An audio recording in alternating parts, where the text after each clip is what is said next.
Top of the morning, lads and ladies. Support for the Awfully Irish podcast is now brought to you by Manscaped, who is the best in men's below-the-waist grooming. Manscaped offers precision engineered tools for your family jewels, and you're no longer need the look of the Irish with the ladies. Manscaped just launched in Ireland. We've gone years without using the right tools for the job. You can now be one of the first men in Ireland to experience their life-changing products. Your balls will thank you. Get 20% off and free shipping with the code IrishPod at manscaped.com. That's 20% off with free shipping at manscaped.com and use code IrishPod. And welcome back. How are we getting on, everybody? Doing good. Today we're joined by Oliver Goshey and Chris Devault. How you guys doing? Good to be here. Thanks for having me back. Well, glad to have you. So Chris, this lovely lad below me, we had him on before, but the episode never aired. He was cheeky. No, it was the first time ever that we had a corrupted episode, so I guess this is his second appearance as well. So yeah, so today we're here to talk about permaculture like we did with both of these lads last time they were on. So I suppose we wanted to talk a bit about self-reliance as well, and we had another person on before and they said a full self-reliance can be pretty lonely, you know, pretty isolating, because you're kind of avoiding other people. And as Chris was saying earlier, we're very social beings. So what do you guys think? Well, I'll hand it back to Chris. He really had a great point on the importance of resilience over self-sufficiency. You want to expand on that?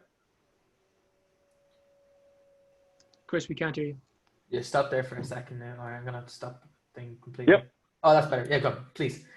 Okay, got it. No worries. So, yeah, the point that I was making is if you think about permaculture in context of systems, it doesn't really serve anyone to be isolated from their community. And so the argument that I would propose is that you're actually building redundancy into your system with community engagement. And so the example that's often used is that if you have a failure in your garden, you know, so for example, you have pests or something doesn't go right with your squashes or something along those lines, you know, it's likely that your neighbor may not have had the same failure as you did. And so you can consequently trade. And what you've done is you have because you have redundancy built into your system, because you have community engagement, you ultimately are breeding resiliency into your system. And so my argument would be, and I think it's paramount to say that, you know, ultimately we're social beings and that we actually have, you know, releases of serotonin and dopamine when we're interacting with like-minded individuals. But, you know, from a pure permaculture perspective, you're building resiliency into your system because you have redundancy. So if you have a crop failure, your neighbor might not have a crop failure. And so ultimately, if you're striving for self-reliance or self-sufficiency, you shouldn't be striving for self-isolation. You should be striving for community engagement ultimately. Yeah. Yeah, that's a good point. You know, if you have something that fails and your neighbor doesn't, you know, you're fairly well off. Oliver, you got anything on that? Yeah, we're also talking about this mostly in the context of food systems, but there's so many other things that we rely upon. You know, we don't want to make all of our own clothes because that would require giving up a huge amount of the land that might have to be used for food production to grow fibers, for example, or to raise animals. And, you know, it's not just a matter of the community of humans that we live in, but everything is connected within an ecosystem. And if your intention is to remove yourself from it and just operate in isolation, there's so much brittleness in working that way. And it's not how ecosystems work. It's very much the antithesis of what permaculture is trying to promote, which is the connections and the relationships that build resilient systems that can grow in abundance and fertility and life-holding capacity. We need to start to look beyond just our own needs as humans and understand that we're functioning as part of a system, which is very much what Chris was talking about, even though we kind of focus usually on the food aspect. Yeah. Yeah, and the other thing I would add to that, Oliver, is I would also say that there's also knowledge sharing, right? When you have engagement within your community. So I know that if I have people that I can interact with and I can share, both my successes and my failures, and in turn they share their successes and failures, what we've done is we've shared knowledge, really, and that makes each individual better off as well as the community as a whole because we've shared knowledge. Yeah. Absolutely. And when we talk about self-sufficiency, often what we're actually striving for is becoming producers in the systems that support the communities that we're a part of. So while you may not care to be entirely self-sufficient in anything, we are all trying to build the capacity to produce a surplus that can be shared among the others that depend on us and that bring their own contributions into the larger whole that we participate in. Yeah. And as you were saying earlier, we are part of an ecosystem. And when you're making a permaculture, you're making an ecosystem. Now, one thing I find very unique in permaculture is the way we deal with pests, sometimes you just completely ignore them or you try to get something else to eat them. What's that been like for you guys? Yeah, I can speak to that. So there's a few directives in permaculture with regards to pest management. So, so pests are really caused by an imbalance within the ecosystem, right? So, in my specific bioregion, I struggle with gophers, for example, but that's because there's an imbalance between a predator and prey relationship, right? So if you're ultimately dealing with some pests like gophers, you have an imbalance in predator and prey relationships. The other aspect of it is and we've talked about this in the last discussion, which is the idea of monocultures really attracts pests because nature does not model itself based off of monocultures. It models itself based off diversified, resilient ecosystems. And so what happens is there's a feedback mechanism in nature, and it says, look, if this is a monoculture, that's not sustainable for multiple reasons. I want diversity. And so what happens is nature attacks that monoculture with pests. And then, consequently, our actions need to be or have been, to treat that with pesticides. And so if you have a balanced ecosystem, you're likely not to struggle with pests.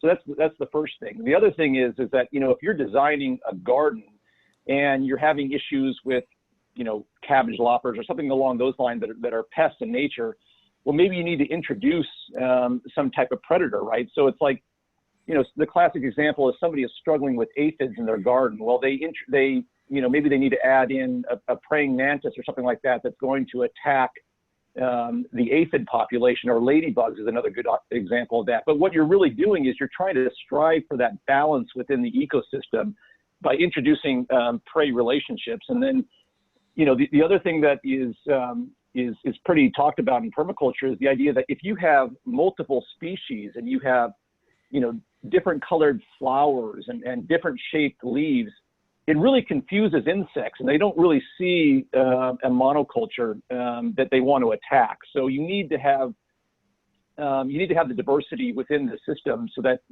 insects are not really looking at your garden as a potential food source. And the last thing I would say is that predominantly pests are going to attack things in your garden that are weak, and this is really a beautiful aspect of nature, which is nature wants the strongest and the healthiest plants and trees to survive, because that, again, breeds resiliency. So if you have a plant that is malnourished or sick or is lacking some kind of micronutrient within the soil, and it grows weak, nature will recognize that, and it wants to take that weak link out of the equation. And so pests will come in and attack the weaker plant. And so it's beautiful, because what happens is you have a resilient system, but then of course gardeners get very upset when in actuality maybe it's just the fact that the plant isn't healthy, or it's not being grown at the appropriate time of year, or it's not being grown in the appropriate climate. So that's what I would say. Yeah. I suppose that not everyone has a green thumb and knows how to deal with their plants fully, and especially when they're growing such a huge diversity of them. Like Chris, you told me before, you don't even know how many things you grow. You told me you had like 130 something fruit trees, and then never mind the Yeah, vegetables well, and so on. yeah, I actually have over 200 fruit trees now, and something in permaculture that's I think should be talked about a lot more is the idea of the relationship or the ratio between perennial-based systems and annual-based systems, right? So fruit trees are obviously perennial in nature, and if you think about it, the input into your system for annual gardening, going and adding compost to the soil and growing your plant starts from seed, that's an input into your system by way of your labor and if you exert energy, that's an input into your system. And if you're not, making your own compost, then you've got to go outside of your system and bring inputs into your system. So, yeah, I would say that, perennial-based systems. So like if you look at my yard, it's predominantly perennial-based systems because it's trees, and I don't have to have a yield other than once or twice a year I'll prune, and then of course I'm harvesting. Yeah. And what about you, Oliver? I'm challenging myself these days to look at these outside of just the context of land management and gardening, because I know that's how most permaculture teachings are expressed, because that's how they were mostly developed.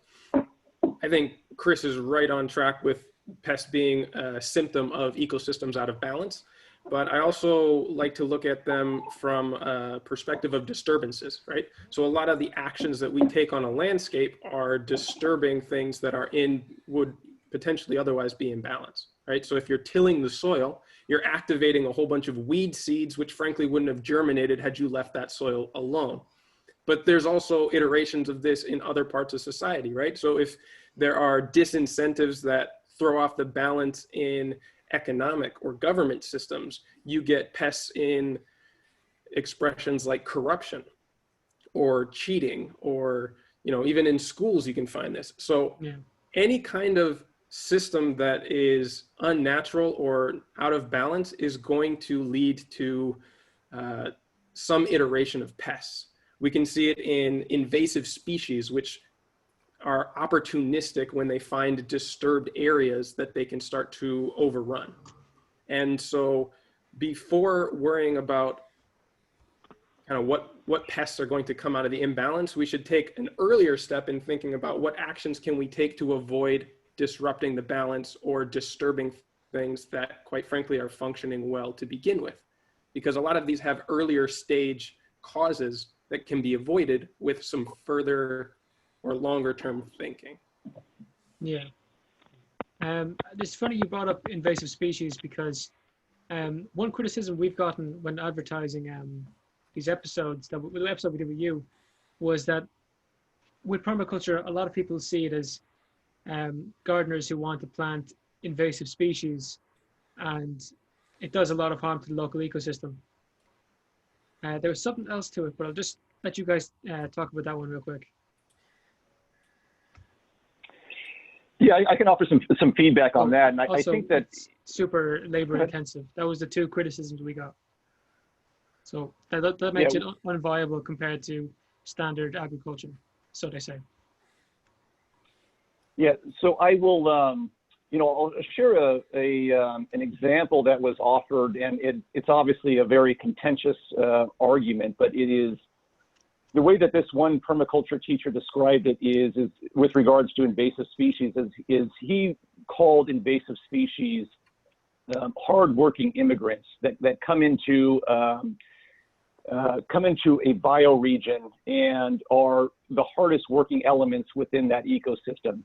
But it has to be taken within context. The classic example that's talked about with regards to invasive species is kudzu, right? People, honestly, I don't know if you guys have heard of kudzu, but it's a vining plant that I believe it's from parts of China or Japan. But it's actually, they talk about it, they call it the weed that is, taken over the South.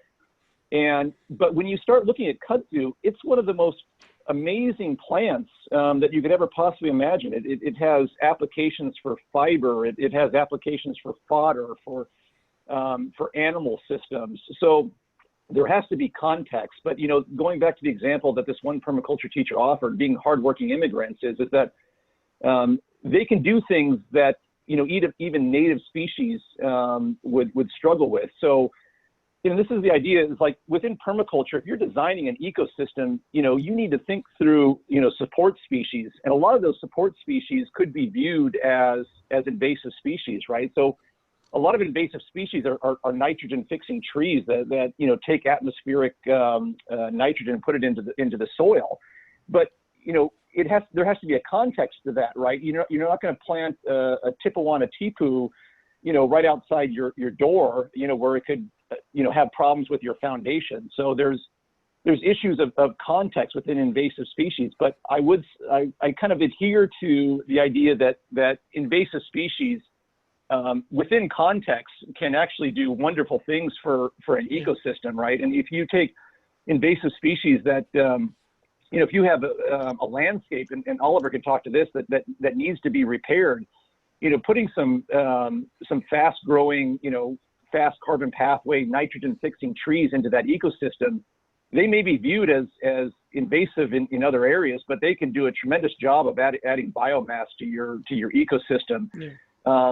In my backyard, I have a tree that's called a California or Brazilian pepper tree, and people here in Southern California view it as this highly invasive tree, but it's amazing because it's one of the best nectar sources for the bees that I have, right? And so again, it's within context. It's not close to the house, and yes, it does send up shoots from its roots, but I chop and drop that, and it offers one of the best nectar sources to bees. So I actually think that invasive plants have a very special purpose within an ecosystem. It just has to be within context and has to be managed appropriately. I suppose it's your responsibility too. Like, you're taking the responsibility to make sure it doesn't spread on. So yeah, absolutely. And a lot of times invasive species can be viewed as sacrificial elements within your design. So if you're designing a food forest and you're putting in trees that may be viewed as invasive in nature, well, it's your responsibility to manage that until that ecosystem has reached a climax, until it is a self-replicating, it's got its nutrient cycle going, but it's ultimately your responsibility. But again, from a design perspective, which is what permaculture is really about, you can use invasive species, but use them wisely and incorporate them into a design where it makes sense. Yeah. And Oliver, what would you have to say?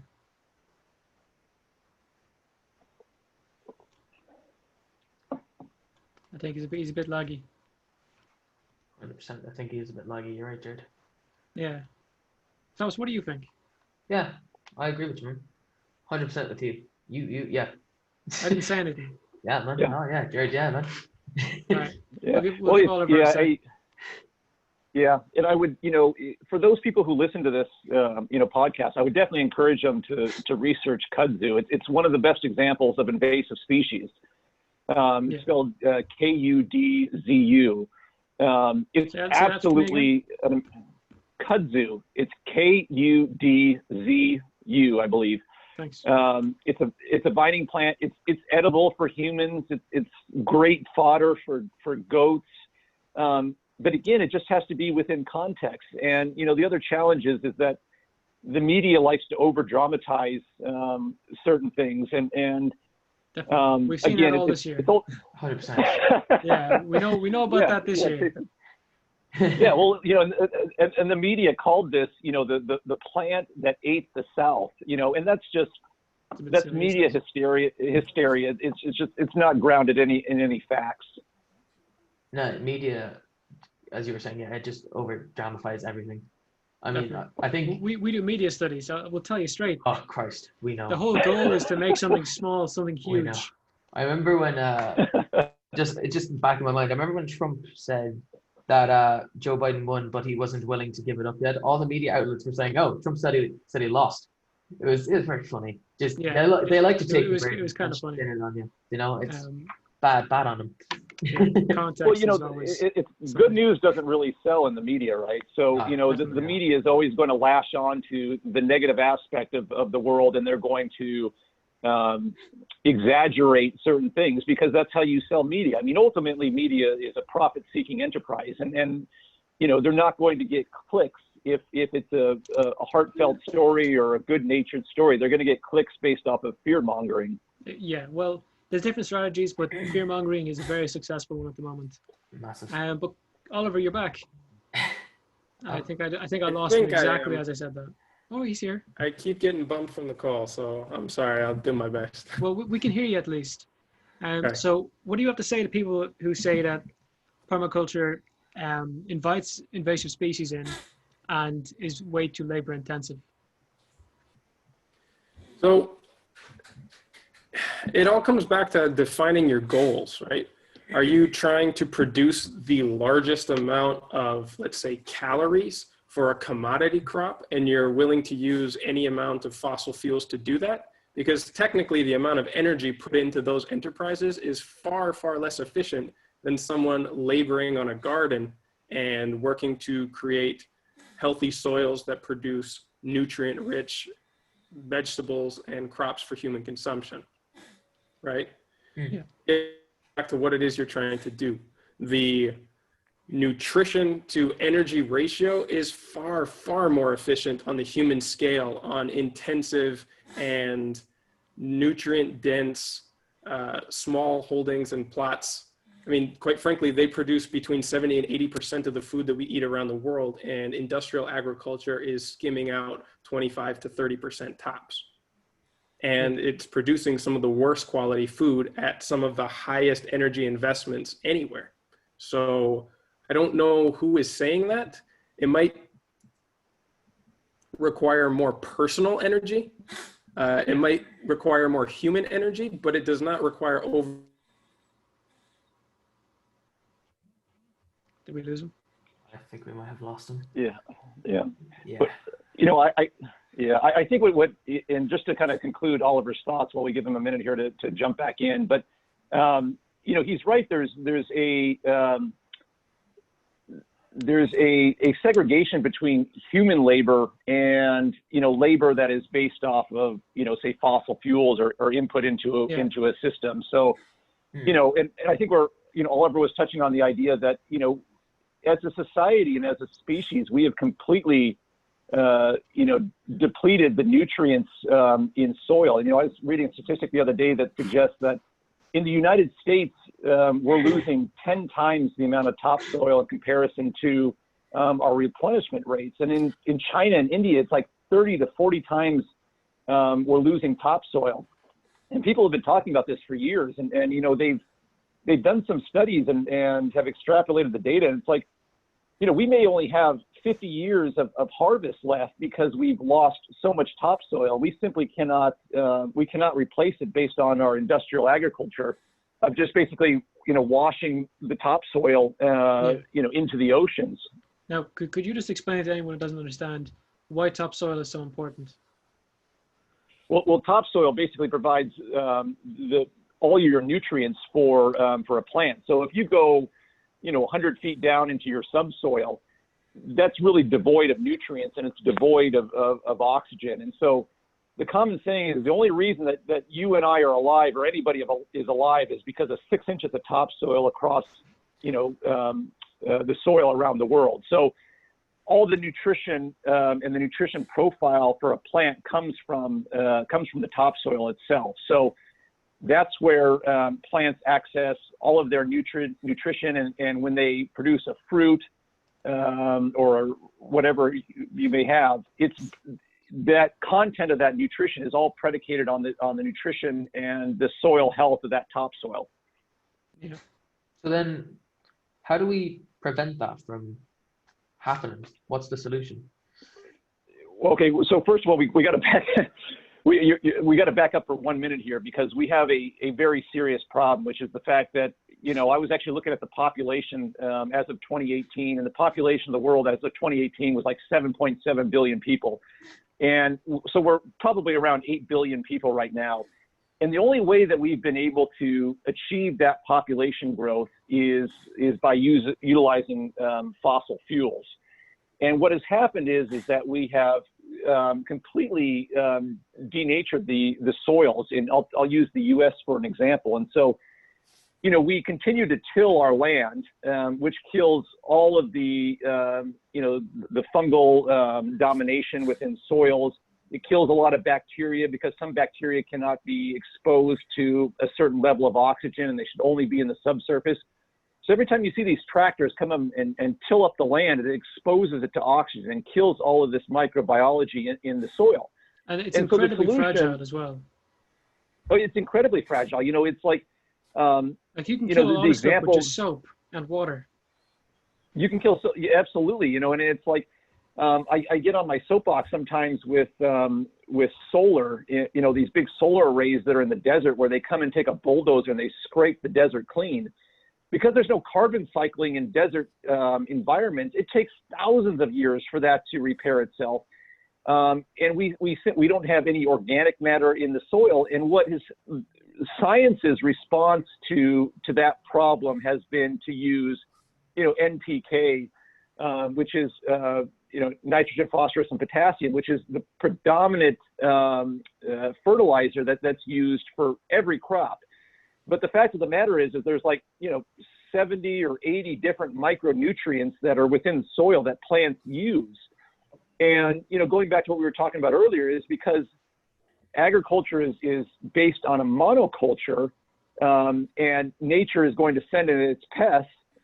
You know, virtually, you know, 80 or 90% of all crops that are grown in the U.S. and most likely around the world are treated with some type of pesticide, some type of herbicide, some type of fungicide or a biocide in some form, because we have not, we're violating the rules of nature, to be honest. That's what it boils down to. We're violating the rules of nature. And what permaculture does at its core is it recognizes that there are patterns in nature, there is efficiency in nature, and if you model your food growing production systems based off of nature, not only will you, and Oliver mentioned this before we lost him, hopefully he jumps on. Yeah, I was just mentioning him there, hoping he goes back. Yeah, if there's a permaculture design, ultimately that's going to yield a far greater yield than any monoculture would, but we've approached things from the industrialization of it. And so Tom, to answer your question, really what it is we need to shift from a monoculture, which is in violation of nature, to more polycultures and growing our food that is in line with nature's rules. Because ultimately we're digging our own grave if we don't do that. Yeah. And just getting away from monocultures and back into, you know, planting more. When we had you on the last time, you know, sadly didn't make air, but we talked a little bit about, what is it called? Well, when certain plants help each other to grow better, like the Three Sisters. Yeah, companion planting or Three Sisters gardening. Yeah. Yep. And yeah, go ahead. People have used that as an example of when the yield of permaculture can actually compete with, you know, mainstream agriculture, like companion growing. Yep. What's your experience been with that? Because I know you implement some of those yourself. Yeah, I mean, fundamentally, you know, companion planting, here's the fact of the matter, and I would put an argument out there to the world is that already right now, permaculture on a small scale design will absolutely 100% on a yield that is based on the land use. Permaculture will already does outperform, you know, monoculture and the agriculture system in general. So, yeah. You know, the property that I have is 2/3 of 1 acre, so it's not even a full acre. And I will take the Pepsi challenge with any kinds of trees on 200 kinds of trees on 2/3 of an acre. I was talking to Thomas about this when you left. I was like, I thought this guy had like a really small plot, but like, oh, I know, like. But afterwards, I was thinking, he's like something like probably like 12 acres. Got a couple hundred acres out there. No, I've got less than an acre. And you know, one of the rules in permaculture is that the sunlight should never touch the ground. And so you know, you can put mulch on the ground, but ultimately, you know, nature doesn't, if you were to walk away from a piece of land and come back in 1,000 years, you would not see the soil, because nature would have grown a system. It would have grown a forest or an ecosystem in which the soil is shaded, right? Which is one of the most important lessons in gardening and permaculture, is that, you know, the sunlight should never touch the ground. So when you, and I would, you know, give you guys an invitation if you're ever in Southern California to come to my place, but when you walk to my front door, you can't even really see my house, because there's a literal forest in front of my house. And so, you know, when I do my gardening, you know, I literally have to have a machete to kind of like get through, you know, some of the yards. But it's like, you know, in my front yard, you know, I have a food forest that's in a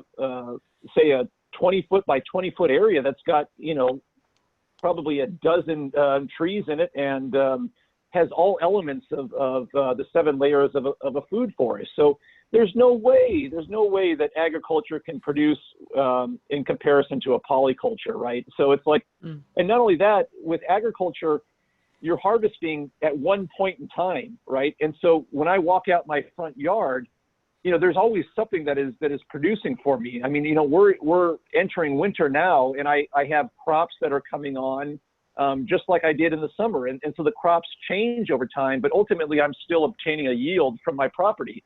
And, you know, you don't see that in agriculture. You see, you know, one crop grown and one harvest grown. And, you know, maybe if you're in a good climatic area, you can grow 2 crops, but, you know, ultimately there's no comparison. And the other thing that's been talked about a lot in permaculture is, and I'll give credit to Jeff Lawton about this, because he's got a quote about this, which is, you know, fundamentally, if you were to measure the productivity of a system based on its nutrient profile, there is absolutely no way that monoculture can compete with permaculture, because you know, if you take a tomato, you know, that's grown in healthy soil, and you take a tomato that, you know, you got from your grocery store, it's like 2 or 3 times the nutrition density of something that you're going to buy in the store. You know, a lot of people don't realize this, but when you go and buy a tomato from the store, chances are that it was picked green,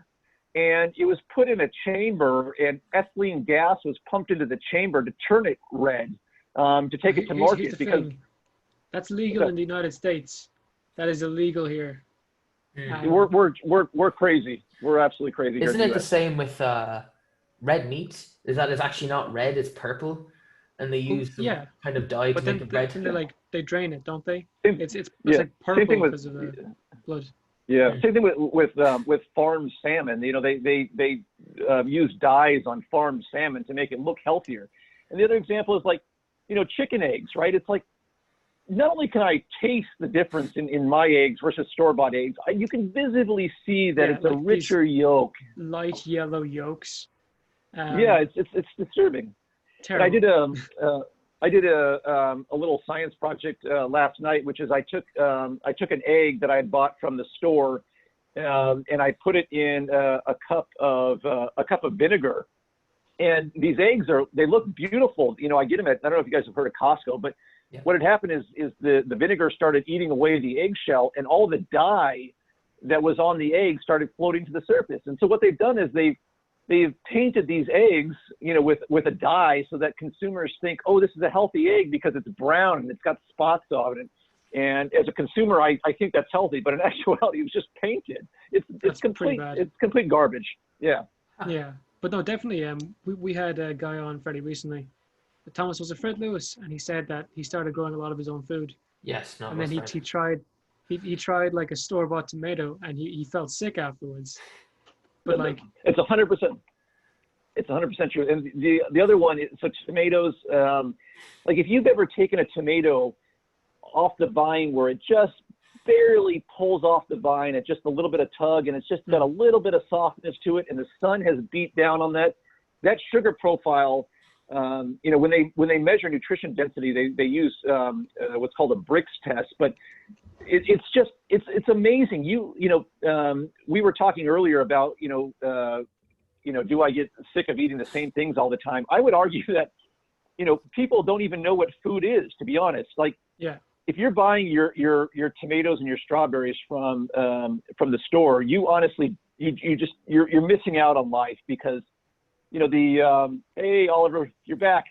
So it's like, the nutrition profile is completely different, but not only that, the flavor profile is completely different, because, ultimately you have more sugar content. And if you're, taking your tomatoes or whatever the case may be to market, you're going to pick it green, because when you ship it, you don't want it to bruise, and you don't want to lose out on your yield through shipping costs.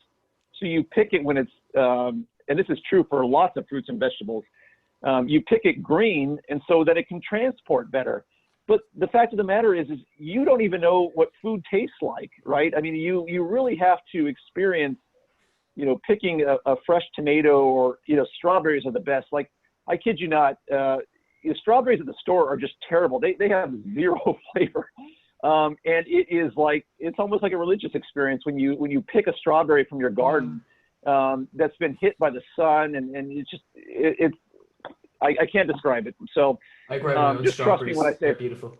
My girlfriend tried that this summer, and they got so eaten by good. ants. Every single one of them eaten by ants. Oh, I feel that's terrible. interesting. You need to put a predator in there, so maybe like what's like the Irish fox or something, Jared, The Irish fox. Well, they They're- got a cat, so I don't think cats eat ants. In all You can, fairness. yeah.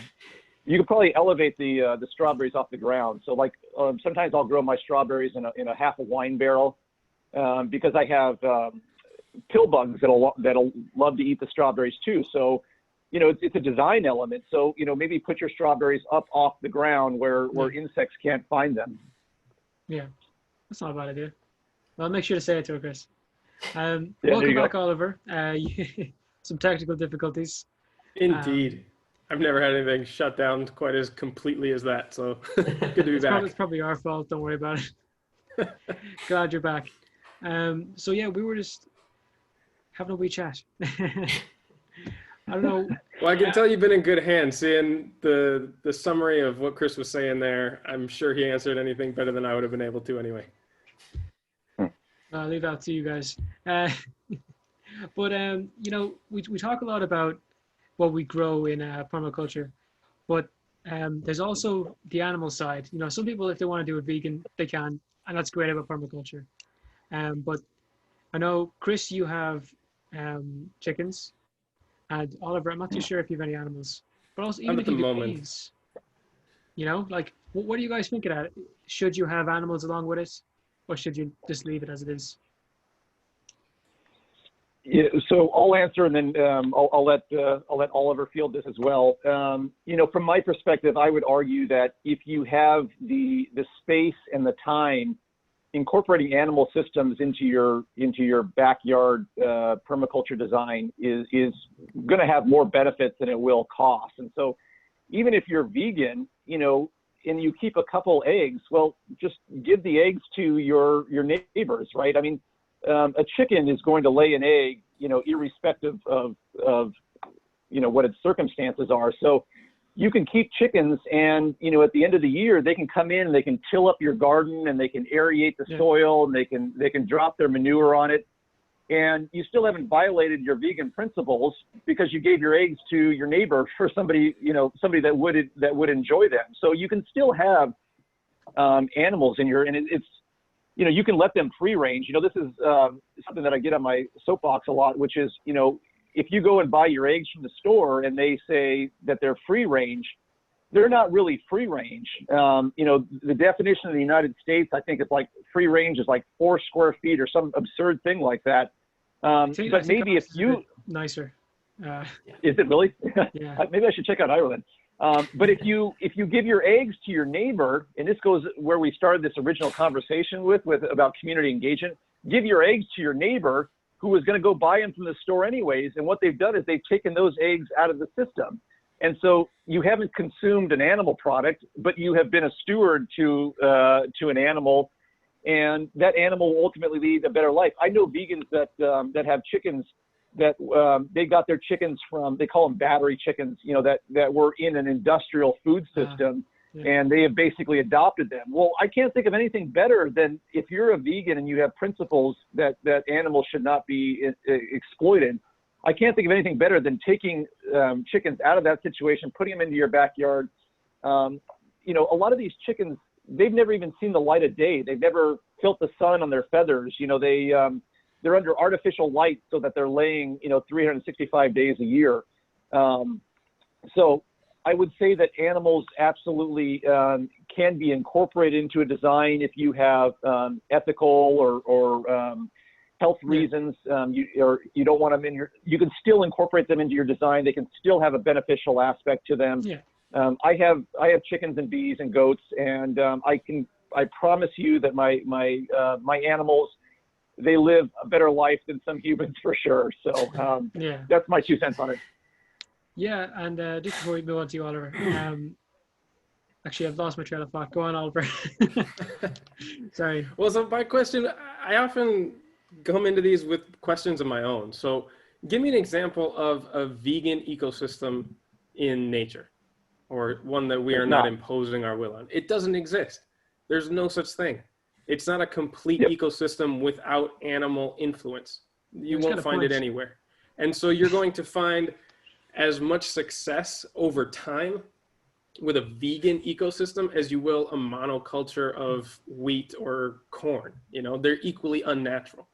And so I definitely sympathize with a lot of the motivations for bringing what we might call like enslaved animals out of the equation and not using perhaps their manure that might come from an unsustainable cow operation, be it a dairy or something else, or not accepting inputs from these industrialized animal systems.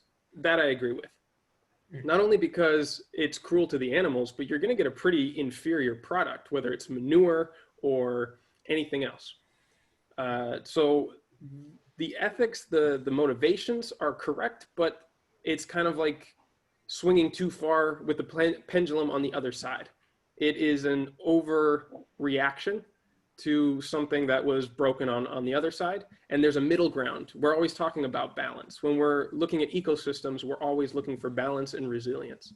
So there are ways to include animals into any ecosystem that in a way that is beneficial for the whole.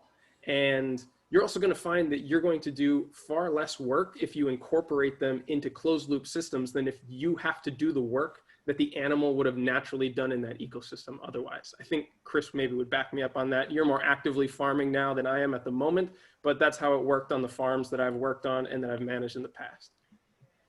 Yeah. And the other thing I would add to that, and Oliver, you might know more about this than I do, but you know, the example that I would use, and there's some incredible work that's being done by Alan Savory with the Savory Institute. And you know, Alan's story really started off with some very unfortunate circumstances because he was trying to address an issue where you know, elephants were actually eating all of the plants and the trees within this ecosystem. And so his original proposal was to cull a bunch of elephants, and he took a lot of criticism for that. But now he has really changed and is kind of one of the best stewards that I can point to, which is incorporation of animal designs, because he came to the conclusion after observation, which is another key in permaculture, is observation. He observed that large animals, large ruminants, are absolutely pivotal to any healthy ecosystem, right? And so what he came to the conclusion is that this goes on to the, you know, a huge topic of, you know, like rotational grazing and stuff like that. But, you know, just to back up what Oliver said, there is no ecosystem that does not have animal species within it. So if you're trying to design an ecosystem and you don't have animals within your ecosystem, you're fundamentally at a disadvantage. But maybe not for this call, but you know, I would encourage your listeners to go out and check out the Savory Institute. What Alan says and what he's come to the conclusion, I completely agree with this, is that if you're incorporating large animal ruminants into your system, you're going to have a healthier ecosystem because that's how the ecosystem was designed. You know, those animals are consuming those plants, they're dropping and fertilizing the area, and then they're moving on. And so that's what was one of the issues that that we had in the U.S. is because we weren't doing rotational grazing. We were keeping our animals in a specific feedlot. But if you rotate your animals around your system, that system will fundamentally, unquestionably be a more healthier and resilient ecosystem because you incorporated animals. Yeah. I suppose I never thought about it the way you have explained it, especially with what you said, Oliver, that name one ecosystem where, it's vegan, there's no animals involved. There's none. It doesn't work that way. And with permaculture, you're definitely striving for an ecosystem. Thomas, you got a question?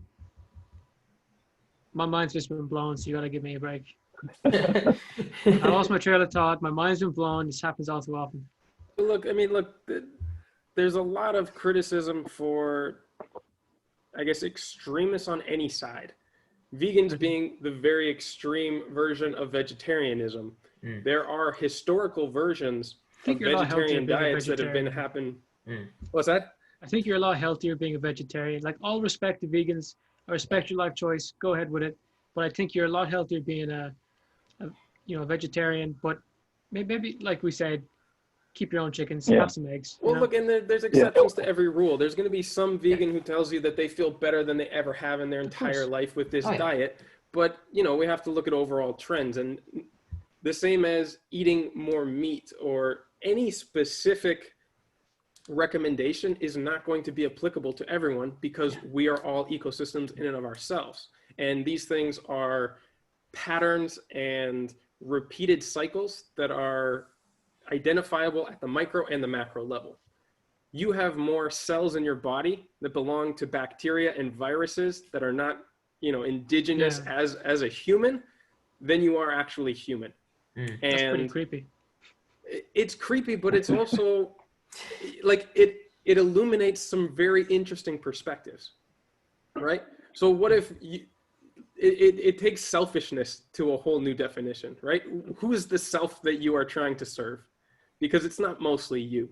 And even the parts that are you are in constant recycling and being influenced from other things outside, And this repeats in the macro, it can be identified in the micro. And if you learn to understand these patterns, you can interact with ecosystems without having to know all of the data and the facts around the science of all of them, and learn to follow these patterns to interact with them in a beneficial way at whatever scale that you're interacting with. Yeah.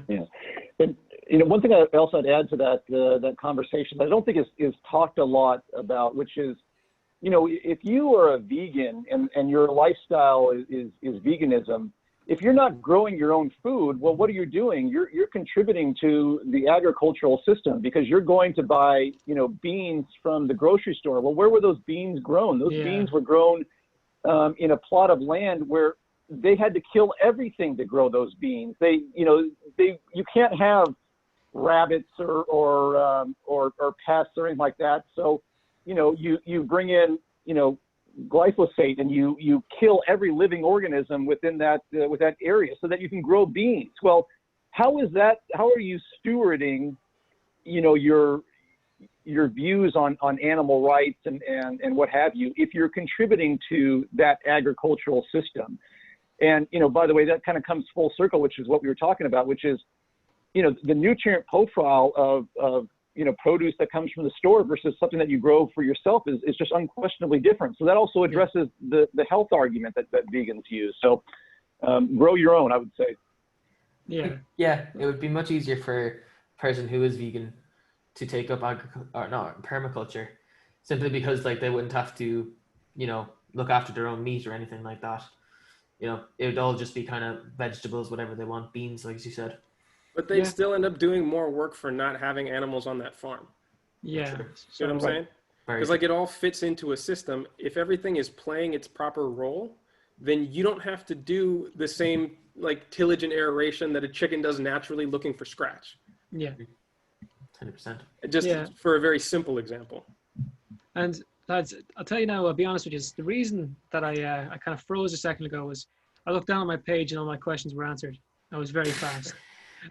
So I guess we're just having a wee chat now.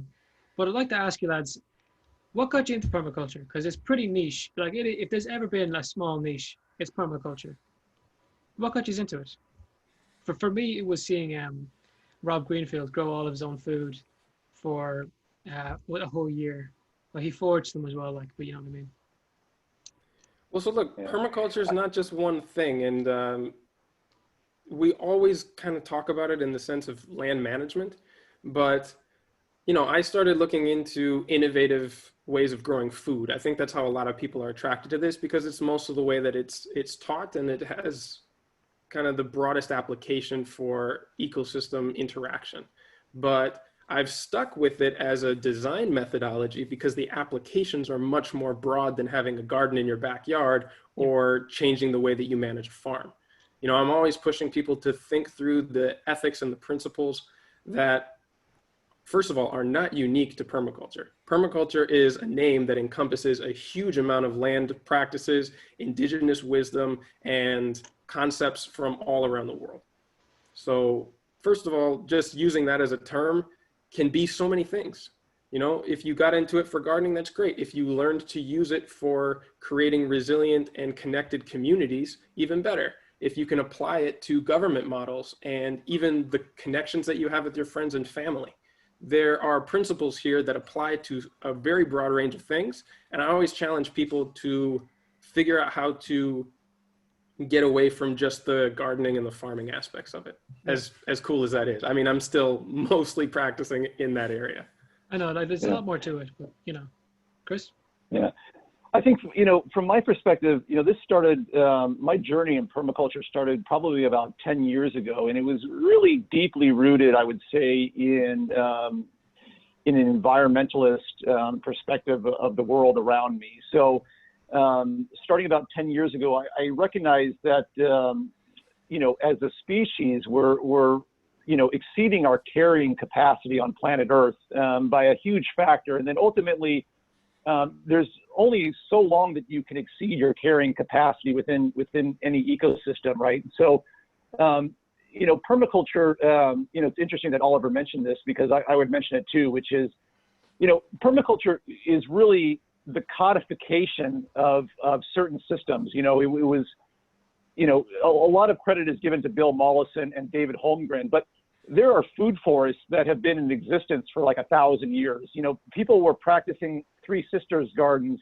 you know, what Oliver was saying, the indigenous wisdom. Permaculture has been there because permaculture at its core is fundamentally, you know, working in unison with nature as opposed to against it, right? We're not violating nature's rules. And so, you know, my concern for the world, you know, it's interesting. I still remember this, you know, in the United States, the first Earth Day was in 1970, right? And so it's been 50 years since Earth Day in the U.S. And in those 50 years, the world has lost 2/3 of its wildlife, right? So we're obviously not doing something right. And, you know, when I came across permaculture, I think like most people did, you know, I was trolling YouTube and I found a video on Zaytuna Farm, which is where Jeff Lawton works in Australia. And I was absolutely amazed because things made sense to me, right? It's, you know, going back to what we were talking about with chickens, is I was seeing chickens that were raised in a humane fashion. And I was seeing principles of nature being applied for human habitation. And so I would say that permaculture for me has addressed some of the concerns that we see with the environment around the world, because, you know, ultimately at a certain point in our history, you know, humans divorced themselves from nature, and we like to think that we are at a higher echelon above nature, and everything was about controlling nature.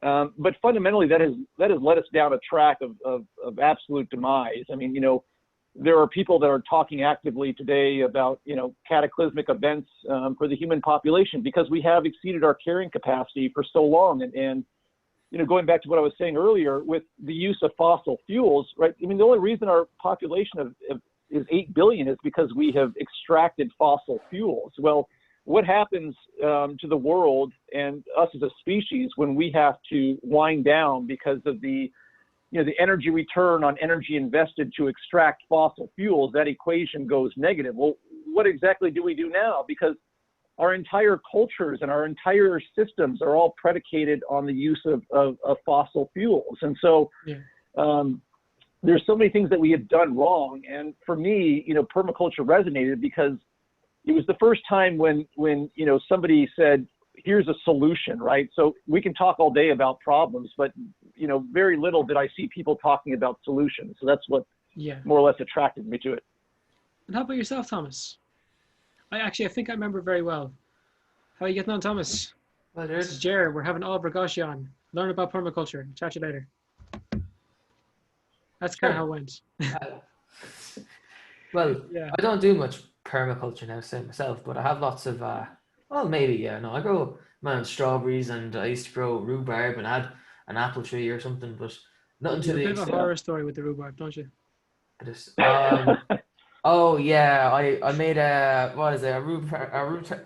rhubarb crumble, and I cooked the part. I chopped the whole thing up, and I put in the part you're not supposed to eat. And it wasn't until it was dessert at Christmas dinner, until I said, all right, here's the rhubarb crumble, and someone goes, you didn't put it's the leaves. I think it's the leaves you're not supposed to put in it, right? Yeah. Put the leaves in, and my dad goes, you didn't put the leaves in that, did you? I was like, yeah, I did. And so, well, I ruined Christmas for everyone, and Yeah, but The leaves are more than in mildly toxic. yeah. We didn't have the crumble, and didn't speak to them for a year, but everything's grand now. Do you guys grow anything? Yeah, but I tell you what, toxic you will with never do that twice. Very true. Until next Christmas came. No.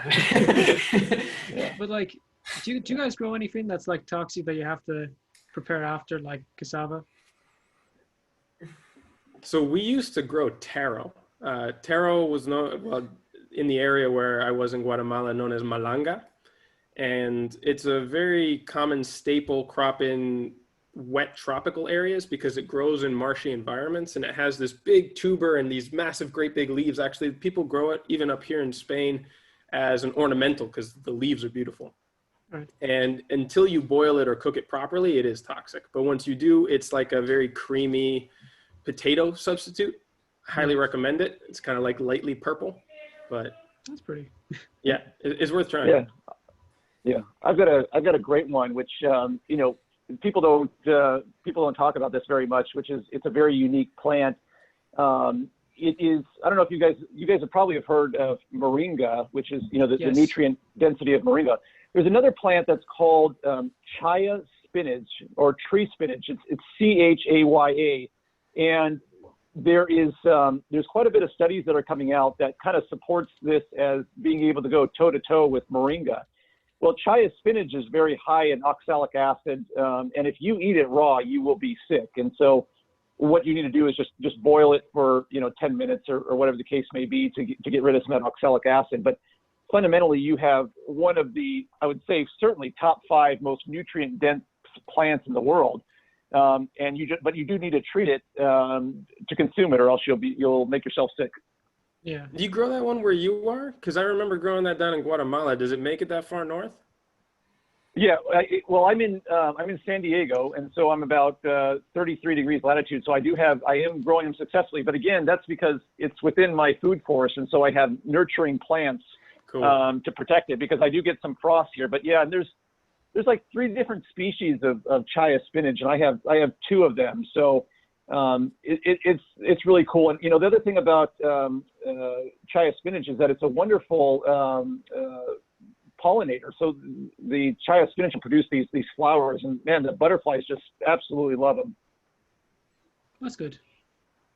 But you guys, you have it fairly handy in comparison to us in the bog. We live in this area called the bog in Ireland. Some of the worst soil you'll ever see. It is literally the worst soil. They burn it. They burn the soil here.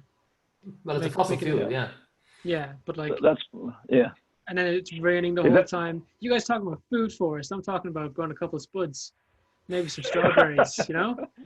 Yeah. Oh, But I grow moringa. I grow blah blah blah. I'm over here growing the taters. Well, so the the islands of Ireland have been deforested for such a long time Yes. that you've lost most of your topsoil. And it's not something that you can't reverse. It's going to take some time, but you have the water resources. And Definitely. because of your proximity to the ocean, you also have a very long growing season because it doesn't freeze most of the time. You're technically in, I think, zone A9 or B9, which is the same hardiness zone that I am here in Spain as far as frost goes.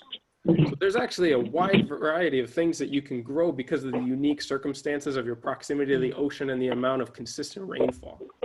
Yeah. It's going to take some work, and you have to understand the successional models that'll lead back to a mature ecosystem. Otherwise, you're always going to be stunted at the kind of rebuilding phase, right? But there are options for restoration everywhere in the world. But you have to get started trying to accelerate the successional models before you can establish something that's mature and abundant. And that I work with a lot of camps around the world that are intent on doing that. Yeah. And I suspect you guys in Ireland have had quite a bit of deforestation over the years, have you not? How do you think the world got colonized? That's exactly right. So just to take a leap of faith here, but that deforestation probably had a severe impact on the quality of your soil, just letting you know. Yeah. Yeah, no, our which is why it's so acidic, right? Because it's waterlogged and probably compacted, which leads to acidification from anaerobic compaction and lack of oxygen in there, right? So and it's pretty amazing. I had posted this. There was I guess it was an earthquake combined with a tsunami in Haiti a number of years ago, probably about 10 years ago, and the actual natural disaster is not what killed so many people. What killed so many people was the fact that they had mudslides after it with the tremors, and so the mudslides is what basically killed. I have to look this up, but I think it was like a couple 100,000 people or something. But again, the mudslides were caused by deforestation, and so it was, Haiti had viewed their trees as an exploitive resource, and so they cut all their trees down, and then consequently, when those trees died, those roots weren't holding the soil together, and they had massive mudslides, and it cost people their lives as a result. So deforestation's a nasty one. You know yourselves why ours got cut down, our lovely neighbors. This is probably the wrong time to tell you that I was named after Oliver Cromwell. Well, you probably shouldn't have put that on the air. I'm going to get a lot of hate mail from your subscribers. Nice. Okay. Thomas, how do you kick someone? I don't know. That's okay. I actually got to leave pretty soon anyway. Is there anything you want to get to before we wrap up? I suppose we've got nearly an hour in. So if people want to check you guys out, where can they find you? Go ahead, Chris. Yeah, you can just find me on Instagram at Upgrade Downloading, and feel free to follow along or send me a message. And like I said, I always love it when people reach out to me, because ultimately with permaculture, there's a saying that you become terminally infected, and so as soon as you start talking about permaculture, fundamentally it's going to change your life for the better, and you become terminally infected. So just reach out to me on Instagram, and I'll be happy to answer any questions or help anybody out. There you go. Perfect. Yeah, and on my side, you can email me directly at info@abundantedge.com or find me at the website, abundantedge.com, which is actually going to be changing. I'm not sure when this is going to go live, but it will be regenerativeskills.com in the next year. And I'm working with a number of projects that I would really encourage people to check out, including ecosystem restoration camps.com, or actually .org for that one. And there are camps all over the world that you can get involved with in supporting directly, either by going to volunteer, donating money, or starting your own camp if you have your own piece of degraded land that you would like some help on. I work as their primary consultant in helping people to design the restoration projects, from everywhere to the deserts in Somalia to, I believe we actually have a camp that's starting in Ireland. So I'll try and put you in touch. And Yeah, then there's a bad. new initiative called climatefarmers.org. And we're helping to promote regenerative farming here in Europe, hopefully at the European Commission level, but also with individual farmers on the ground. And also the nonprofit Abundant Earth Foundation, where we're trying to help to bridge the gap in funding between large financial investors and upstart regenerative projects. So a lot going on. Yeah. Wow. And actually, just before we go, just you brought it up there. What do you think is stopping so many farmers from, being more sustainable? Like, why do you think they just go for the old tractor and go at it method? Lack of financial incentive, or what do you reckon? I think fundamentally just history is leading the way. So they have not, with permaculture, the proof is in the pudding, really. So, you have a lot of these farmers, and they've been farming for the same way for 100 years, and they don't know any better, to be honest. And so a lot of, efforts in permaculture is education in nature. And so there's a lot of people, Joe Salatin does a great job at educating people here in the U.S. about applying permaculture principles. But, ultimately the farmers need to see that there is, not only an economic incentive, but also an environmental benefit combined with that. But to answer your question, I really think it's just a lack of education and application. I personally would challenge that. I work with farmers a lot, especially onboarding for the Climate Farmers Initiative. And I found actually quite the opposite. Farmers are very intelligent. They're very aware of the steps that they're able to take to regenerate their land, but the financial incentives are not there. Farming in the modern times is a very, very difficult business. Profit margins are extremely slim. And in any other business where the possibility of going under or making a profit is razor thin, you will always find like an allergy to innovation. And in most developed countries, especially the United States, most areas of Europe, and quite a lot, increasingly in Asia, there are subsidy systems that pay directly for some of the worst practices out there, including monocultures, massive tilling, investment in machinery, and divesting from human presence on the land. And if you're just trying to hold on to keep your family's land for the next generation, and there is a guaranteed income through subsidies that incentivize destructive practices, or you could go out on a limb with almost no hope of getting loans for the overheads in order to switch your business models to something more regenerative, even though it'll help to increase the fertility of your land, you're not going to do that. You're not going to be incentivized to take those risks. And so the system is rigged against making progress. It's not coming from the farmers themselves. They're very, very well aware that these practices are destroying their land and that they're getting into cycles of debt. But once you get into those, it's nearly impossible to get out. Yeah. So, I mean, there are tons of educational resources out there, but there are so many other ways to support farmers at the legislative levels and at the banking levels that would have a much bigger impact in changing the overall food system than this idea that they just don't understand and education is what they need. I would really challenge people to move away from that because I think it's destructive to the relationships that consumers have with the people who are producing their food. And it's also somewhat dismissive. There is this myth out there that farmers are kind of country bumpkins, hicks and yokels, and it's just not consistent with what I found. These are intelligent, hardworking people beyond almost anything that I find in white collar jobs in the city. And they are really, really poorly undervalued for the services that they contribute to our economy, to our society, and to our health. And if we want them to move towards making better food and treating the land better, we have to step off their necks economically. Yeah. 100%. Yep. No, I agree with that wholeheartedly, Oliver. And one thing I was going to say is there has to be an economic rationale to do it because ultimately you cannot cause somebody to, change their lifestyle really unless there is you can't put them in dire straits, I would say, unless there's an economic argument to be had. So that's probably another conversation altogether, which is, some of the what I call disincentives for farmers, particularly in the U.S., that encourages them, not to pursue regenerative practices. So I hate to say it, but money is definitely a factor, and I would certainly echo that. And if anybody wants resources, let me just list off a couple of here.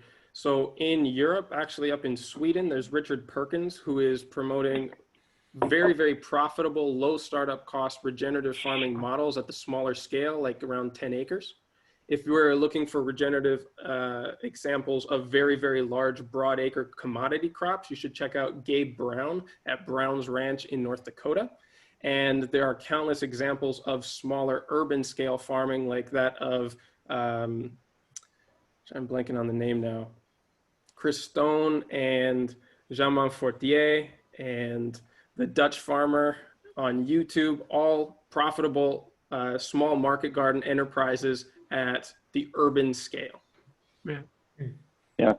It's interesting. I had heard, Oliver, you may have known this, but I've actually heard some statistics that suggest that, if you have a chicken farmer, they actually make more money off the manure than they do off of the eggs. So, again, talking about razor thin margins, that idea had just popped into my head as well. It depends on who you're selling to and how many middlemen are in between, right? So what people need to understand, especially if they're getting into farming in a new way, is that they have to approach it like any other entrepreneur would. And you need to manage it as an entire business, doing the financing, looking for your markets. And production is actually the easy part. It's not that difficult to build soil and to grow nutrient dense, high quality food. It's the marketing, access to direct customers without going through middlemen who take enormous cuts and make the business model entirely non-profitable. So, I mean, there are great courses online. I would really recommend the Farm Like a Hero experience from Richard Perkins and his book, Regenerative Agriculture, if people want to get a really thorough start onto how to do this at an economically viable level with low inputs. But there are examples of success out there. And just make sure you look for ones that are relevant to your context and what you're able to do with the resources that you have available. It's certainly not one size fits all. Like Yes, what I could do here very important. versus what even Thomas could do. He's a couple kilometers up the road. Oliver, what you could do and what Chris could do. It's all different. We all have different circumstances, different climates. So get to know your context and get to know your market. Yeah. Yeah. So I think that's us sorted. Yeah. Or do you have something to say, Chris?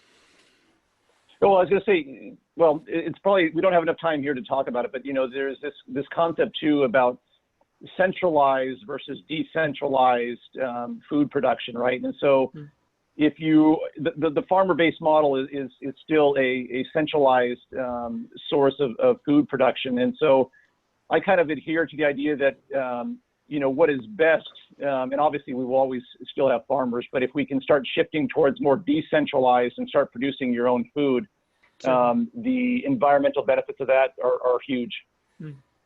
Well said. Yeah, and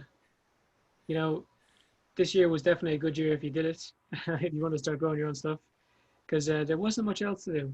So you're hoping for a better year next year. Right, lads? That was great. Once again, thanks for coming on.